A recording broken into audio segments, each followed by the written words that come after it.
নমস্কাৰ tips of মিনিটলৈ স্বাগতম জনাইছো আজি মই আপোনালোকক ক'বলৈ আহিছো যে বলিউড সং আপুনি আপোনাৰ ভিডিঅ'ত কেনেকৈ ব্যৱহাৰ কৰিব কাৰণ বলিউড সংটো ব্যৱহাৰ কৰাৰ লগে লগে আপোনালে কপিৰাইট ক্লেম আহিবই আপুনি হেতু ভিডিঅ'ৰ পৰা ৰেভিনিউ আৰ্ন কৰিব নোৱাৰে বলিউডৰ বহুত হিট সং বহুত ভিডিঅ'ত হয়তো আপোনালোকে দেখিছে তেওঁলোকেনো কপিৰাইট ক্লেম নোহোৱাকৈ কেনেকৈ ধৰণে ব্যৱহাৰ কৰিছে তেওঁলোকৰটো একো হোৱা নাই এনেকুৱা ধৰণৰ ঢেৰ প্ৰশ্ন উদয় হয় আচলতে হে প্ৰশ্নখিনিৰ উত্তৰ দিবলৈহে মই আহিছো এটা প্ৰথম কথা হল ডাঙৰ কিছুমান মিউজিক কোম্পানী আছে বলিউডৰ যেনেকৈ টি সিৰিজ বা সনি মিউজিক বা এনেকুৱা ধৰণৰ মিউজিক কোম্পানী কিছুমান আছে যিবোৰৰ দ্বাৰা বলিউডৰ ডাঙৰ গায়কক লৈ মিউজিচিয়ানক লৈ তেওঁলোকৰ গীত তৈয়াৰ কৰা হয় আৰু তেওঁলোকে কন্টেন্ট আইডি লৈ থয় তেওঁলোকে যেতিয়া তেওঁলোকৰ গানটো তেওঁলোকৰ চেনেলত আপলোড কৰিব আপলোড কৰাৰ পিছত যেতিয়া আমি পাম হে গানটো আমি ডাউনলোড কৰি আমাৰ ভিডিঅ'ত আমি হেতু যেতিয়া আপলোড কৰি দিম তেতিয়া আমাৰ ইয়াত কপিৰাইট ক্লেম আহি যায় আৰু ক্লেম অহাৰ লগে লগে তাৰ পৰা আপুনি ৰেভিনিউ আৰ্ন কৰিব নোৱাৰে এটা ব্যৱস্থা আছে এটো কেনেকৈ ইউজ কৰিব পাৰি এতিয়া ডিসপুট বুলি এটা অপচন আছে মই দেখাম ডিসপুটৰ ওপৰত মই এতিয়ালৈকে কোৱা নাই আপোনালোকক কম বুলি কৈ থৈছিলো কিন্তু মই কম এতিয়া কোৱা নাই ডিসপুট যদি কৰি দিয়া হয় তেতিয়া তেওঁলোকক জনোৱা হয় যে মই ভিডিঅ'টোত আপোনালোকৰ অডিঅ'টো ব্যৱহাৰ কৰাটো হয় আৰু এটো মোক মানে ৰেহাই লাগে এনেকুৱা ধৰণৰ এটা মেছেজ তেওঁলোকলৈ যায় আৰু তেওঁলোকে বস্তুটো ৰিভিউ কৰে মেনুৱেলি ৰিভিউ কৰাৰ পিছত যদি ভাল পায় তেওঁলোকে বলে ঠিক আছে বিশেষ অসুবিধা একো হোৱা নাই তেতিয়া তেওঁলোকে এটো এপ্ৰুভ কৰি দিব পাৰে হয়তো যদি এপ্ৰুভ কৰি দিয়ে তেতিয়া আমাৰ ৰেভিনিউ আমি পাম কিন্তু ইমান ডাঙৰ মিউজিক কোম্পানীয়ে তেওঁলোকে লাখ টকা খৰচ কৰি এটা মিউজিক বনাব আৰু আপোনাক মোক টকা খাবলৈ দিব ৰেভিনিউ লবলৈ দিব ইউটিউবৰ পৰা কেতিয়াও নিদিয়ে গতিকে তেওঁলোকে কৰে কি কিছু মানে খুব কম সংখ্যকে ৰেভিনিউটো শেয়াৰ কৰে ধৰক 50 তেওঁলোকে লব 50 আমি ক্ৰিয়েটৰ সকলে পাম অৰ্থাৎ ডান্স ভিডিঅ' কিছুমান তৈয়াৰ কৰা হয় ডান্সাৰবোৰকটো সং লাগিবই তেতিয়া নাচিব পাৰিব গতিকে তেওঁলোকৰ ক্ষেত্ৰত তেনেকুৱা হয় আৰু কিছুমানে হে ডিসপুট কৰিলেও এপ্ৰুভ যেতিয়া কৰি নিদিয়ে হে ভিডিঅ'টো থাকিবলৈ দিয়ে কাৰণ হে গানটো খুব বেছিকৈ চলে আৰু বেছিকৈ চলাৰ লগে লগে তেওঁৰ ভিউজ আহে ভিউজ অহাৰ লগে লগে তেওঁ সাবস্ক্ৰাইবাৰ আহে অৰ্থাৎ চেনেলটো জনাজাত হৈ যায় কাৰণ হিন্দীত যেতিয়া এটা বস্তু হয় ভাৰতবৰ্ষকে আদি কৰি ওচৰ পাজৰে থকা হিন্দী চলা কান্ট্ৰিখিনিত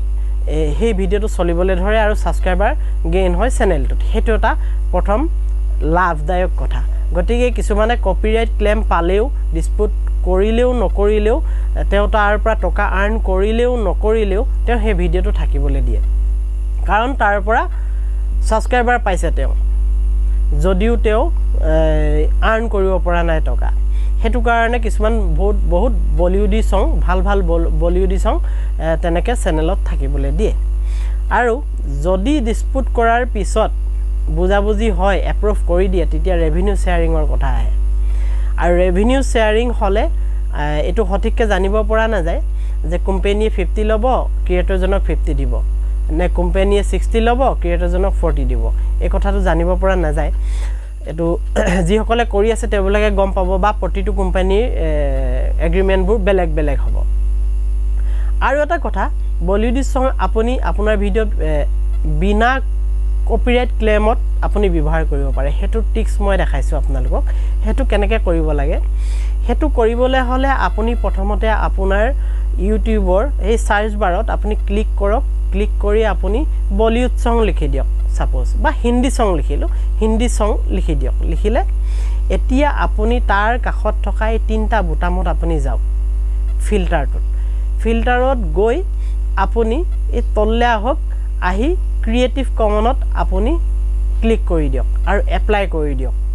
এতিয়া এখিনি যিখিনি ভিডিঅ' আহিছে এখিনি ক্ৰিয়েটিভ কমন লাইসেন্স থকা আৰু ক্ৰিয়েটিভ কমন লাইসেন্স থকাৰ ওপৰত কি হয় ক্ৰিয়েটিভ কমন লাইসেন্স কি হয় থাকিলে কি হয় ইয়াৰ ওপৰত মই ভিডিঅ' বনাই থৈছো আপোনালোকে চাব পাৰিব ক্ৰিয়েটিভ কমন ভিডিঅ' এখিনি যে তেওঁলোকৰ গানটো বা কন্টেন্টটো আমাক ৰিইউজ কৰিবলৈ দিছে তেওঁলোকে আপত্তি নকৰে এটো যদি আমি ৰিইউজ কৰো ইয়াৰ পৰা আপুনি গানটো লৈ আপুনি আপোনাৰ ভিডিঅ'ত আপুনি লগাব পাৰে যদি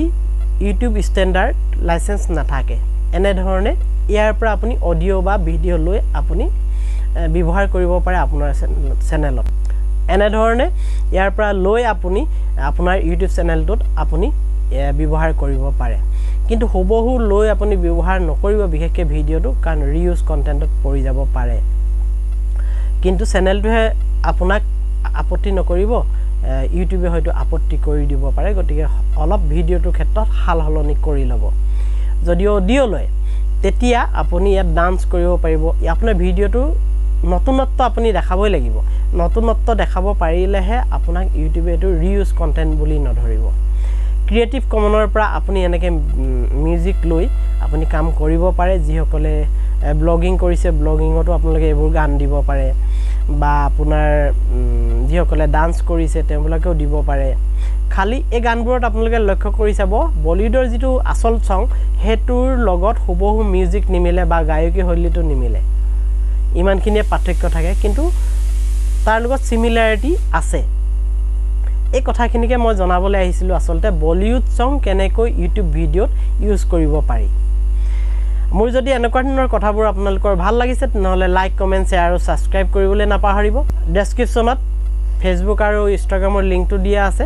তাতো মই বিভিন্ন ধৰণৰ আপডেট দি থাকো ফলো কৰিবলৈ নাপাহৰিব অন্যটা দিনত অন্যটা সময়ত মই আকৌ আপোনালোকলৈ ভিডিও লৈ আহিম আজিলৈ ধন্যবাদ